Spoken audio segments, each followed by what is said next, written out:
تو گول میز کانفرنسز کے موقع پہ پہلے تو چودھری رحمت علی نے 1931 میں علامہ اقبال کو استقبالیہ دیا اور ان کے ساتھ جو ہے وہ اپنا ان کا جو نظریات تھے مسلمانوں کے لیے ایک الگ خطے کے وہ ان کے ساتھ ڈسکس کیے، اور گول میز کانفرنسز کے جو باقی شرکاء اس سے ملتے رہے، اور پھر 28 جنوری 1933 کو انہوں نے اپنا وہ مشہور جو ہے وہ پمفلٹ نو اور نیور وہ انہوں نے لکھا، اور اس میں انہوں نے کہا کہ اب نہیں تو کبھی نہیں، اور اس میں جو انہوں نے اسلامیہ ہند کے لیے جو ملک تھا وہ انہوں نے پاکستان کا اس میں نام بھی تجویز کیا،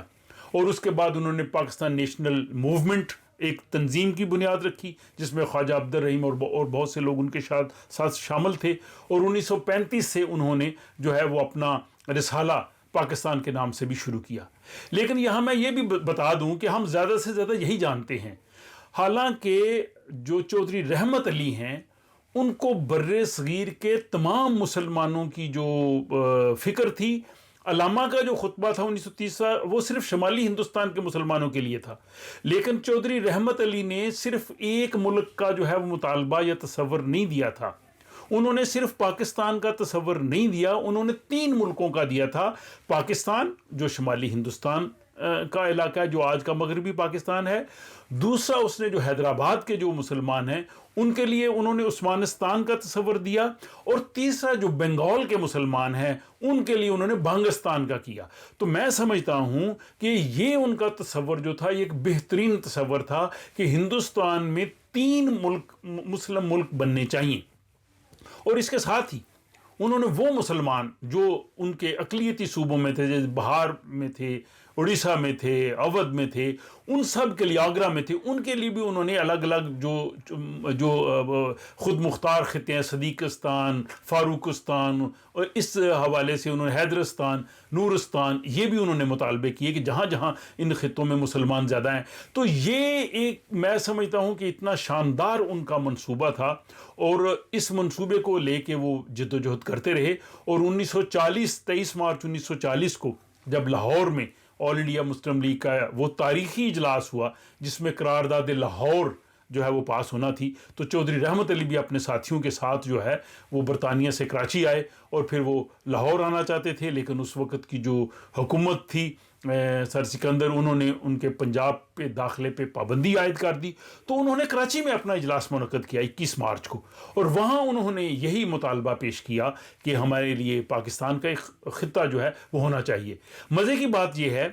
کہ 23 مارچ 1940 کو جو آل انڈیا مسلم لیگ نے جو قرارداد وہاں پہ پاس کی، اس میں پاکستان کا لفظ موجود نہیں ہے، اور اس میں جو وفاق مختلف جو ہے وہ اکائیوں کی انہوں نے بات کی تھی، ایک ملک کی بات بھی نہیں کی گئی تھی۔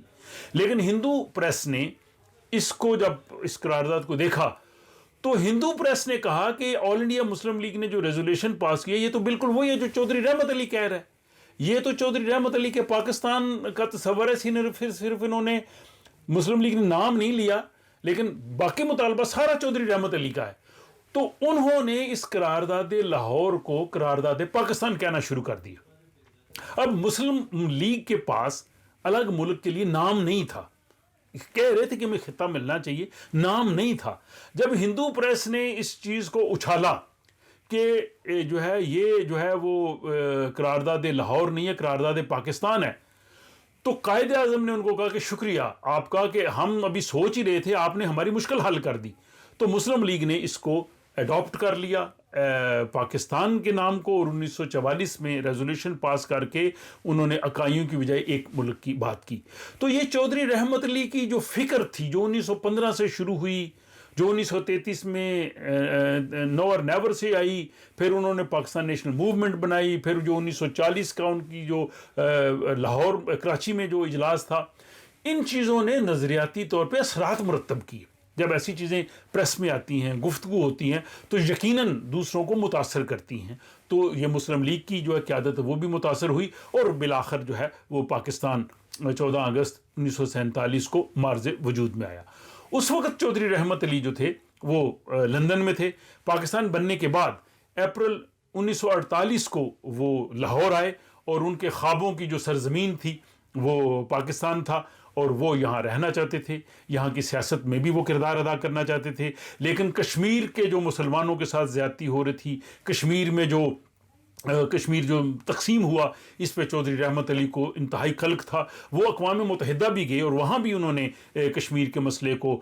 دنیا کے سامنے پیش کیا، اور وہ یہاں بھی اپنا کردار ادا کرنا چاہتے تھے۔ لیکن پاکستان بننے کے فوراً بعد جو بیوروکریسی اور قائد اعظم نے اگر کہا بھی نہیں تھا، لیکن ان کی بات سچ ثابت ہوئی کہ ان کے جو کھوٹے سکے تھے انہوں نے جو حشر کیا۔ ابھی اگر آپ اس پہ انشاءاللہ میں الگ سے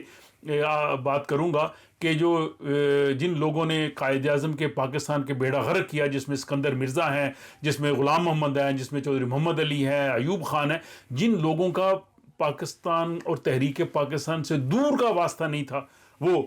جو ہے وہ سارا کا سارا ان کا اثر شروع سے ہی آ گیا بیوروکریسی میں اور حکومتوں میں۔ اور چودھری رحمت علی کے ساتھ بھی ایسا ہوا کہ ان کو اتنا مجبور کر دیا گیا کہ وہ اکتوبر 1948 کو یہاں سے چلے گئے، لیکن وہاں جا کے بھی برطانیہ میں انہوں نے اپنی جو جدوجہد تھی اور خصوصاً کشمیر کے لیے وہ انہوں نے جدوجہد جاری رکھی، اور وہ پھر 3 فروری 1951 کو اس جو ہے وہ جہان فانی سے رخصت ہوئے، اور وہیں کیمبرج میں انہیں امانتاً دفن کیا گیا۔ تو میں سمجھتا ہوں کہ وہ ہمارے عظیم قومی ہیرو ہیں،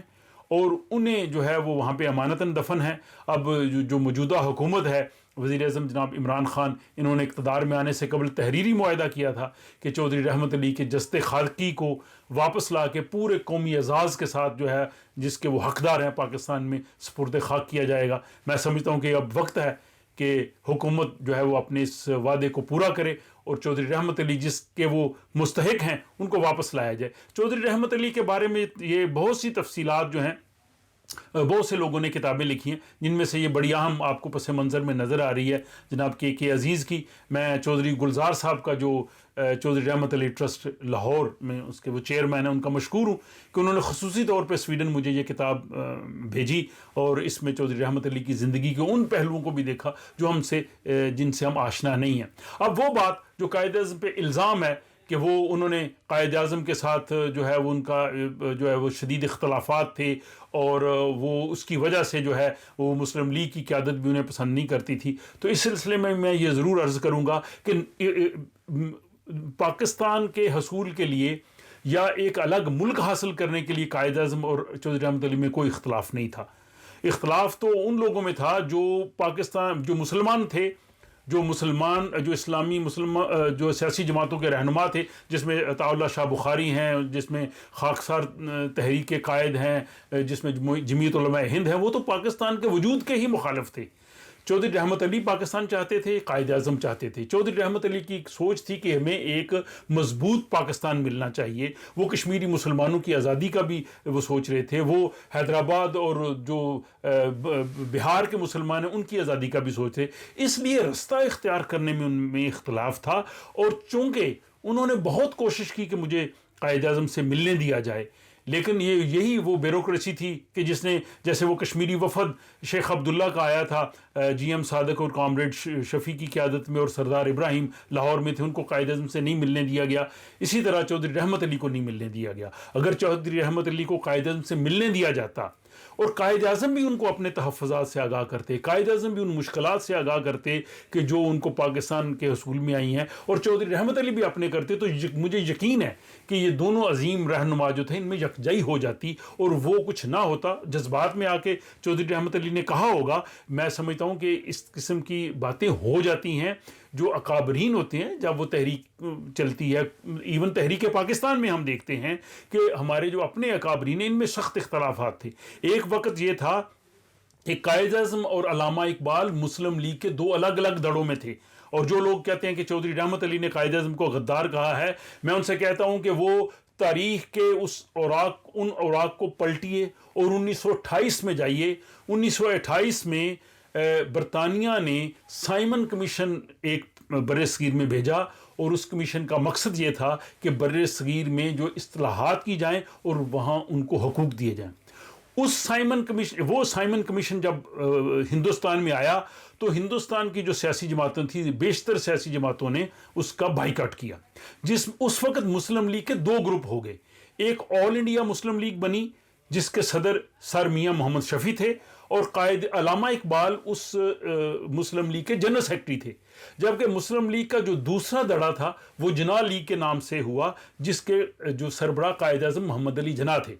اب جناح لیگ جو تھی قائد اعظم کی قیادت میں، اس نے سائمن کمیشن کا بائیکاٹ کیا، جبکہ جو آل انڈیا مسلم لیگ جو سر میاں محمد شفیع جس کے صدر تھے اور سر اقبال جس کے جو وہ کہہ لیں جنرل سیکرٹری تھے، انہوں نے سائمن کمیشن کو خوش آمدید کہا اور انہوں نے کہا جی کہ ہم ان کا استقبال بھی کریں گے اور ہم ان کے ساتھ کام بھی کریں گے۔ اب نوبت یہاں تک آ گئی کہ ایک دوسرے کو، مسلم لیگ کے جو دونوں دھڑے تھے، انہوں نے ایک دوسرے کو غدار تک کہا۔ تو اگر انہوں نے ایک دوسرے کو غدار تک اس وقت کہہ دیا، وہ ایک وقتی یا جذباتی الاؤ ہے، تو اس کو ہم صرف نظر کرتے ہیں، ہم اس کو نہیں اچھالتے۔ تو میں سمجھتا ہوں کہ اگر چودھری رحمت علی کے کچھ اس قسم کے الفاظ ہوں تو ان کو بھی اچھالنا چاہیے۔ کہتے ہیں کہ بزرگوں کی جو خطا ہوتی ہے اس کو خطا کہنا ہی دراصل خطا ہے، تو ایسی چیزیں نہیں ہونی چاہیے۔ چودھری رحمت علی جو ہیں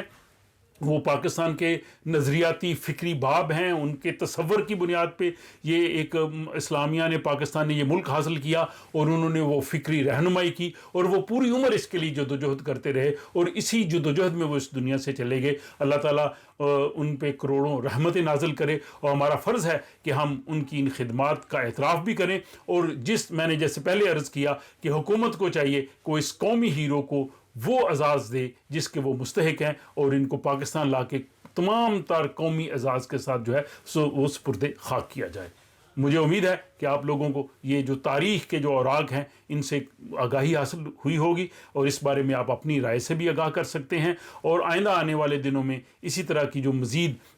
جو ویڈیوز ہیں جو تاریخ کے حوالے سے ہیں، تحقیق کے میدان کے حوالے سے، وہ بھی آپ کو ضرور انشاءاللہ میں پیش کروں گا۔ تو اس کے لیے آپ اس چینل کو ضرور سبسکرائب کیجئے، اپنا خیال رکھیے اور مجھے دیجیے اجازت۔ خدا حافظ۔